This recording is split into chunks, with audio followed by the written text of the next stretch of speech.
guys, Matt Goglia. I've got two kids, 4 and 6. My son is an incoming first grader in the K through 2 special self-contained class. I'd like to address some of the comments from the board and superintendent at the last meeting. At the last BOE meeting, we were told that our comments were not all the same and did not all reach the same conclusion regarding restraints. This is disingenuous. Our position on restraints has been clear since April, when I emailed the 15 principals to Superintendent Selesnik. To reiterate, restraints must only be used in situations where there is imminent threat of serious bodily harm, no other time, and parents must be notified as soon as possible, at least the same day. Do you agree? Does anyone disagree? Okay, I hope that clears it up. Similarly, we were told that our requests were not simple as we assumed.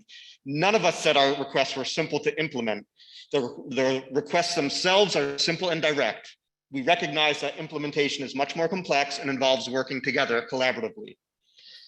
At the last BOE meeting, several trustees said they were willing and open to meet with the community. They agreed that there needed to be a better forum for dialogue outside of these BOE meetings. I emailed the entire board and the superintendent on August 1st requesting a small group meeting. 5 days later, I received a response from President Schiff that she did not have authorization regarding the board's representation in meetings. I invited the other trustees to opine and received no response, not from any single trustee. 4 days later, President Schiff said she and VP Havlick would be happy to meet with us. I accepted and have not heard back from President Schiff for 9 days and counting. Am I wrong? The floor is yours.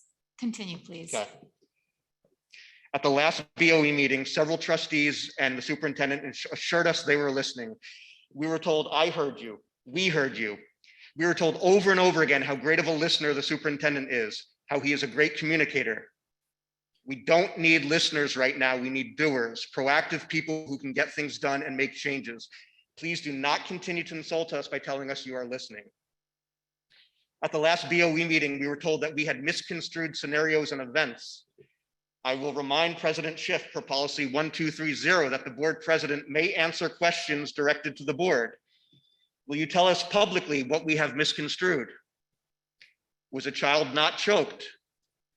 Was a child not thrown into a wall? Was a child not restrained 30+ times before parental notification? There's no privacy issues here. The parents have all shared their stories publicly. Tell the community what is not true and publicly deny this. Finally, at the last BOE meeting, we were told that we are a group of parents disconnected from the community at large. The president went out of her way to minimize our concerns and talk about how parents have almost admitted that their children were safe and thriving. We were scoffed at. By definition, we are a minority group. Disabled children make up just over 6% of the population. Would you make such insensitive claims if we were a group of an ethnic minority? What will it take for you to act? Last month, we had 20+ people showing up and reading letters on a rainy summer night at a BOE meeting. Tonight, we have just as many. We have local politicians from both towns here represented. We've secured support from 3 New York State Assembly members to co-sponsor bipartisan legislation for cameras in special education classrooms, led by Chris Burdick, who presides over the area where KLSD is located. Will you act now? We will not be ignored. We will not go away. Do not underestimate the passion, tenacity, and determination of parents with disabled children. Do not underestimate the love we have for our children.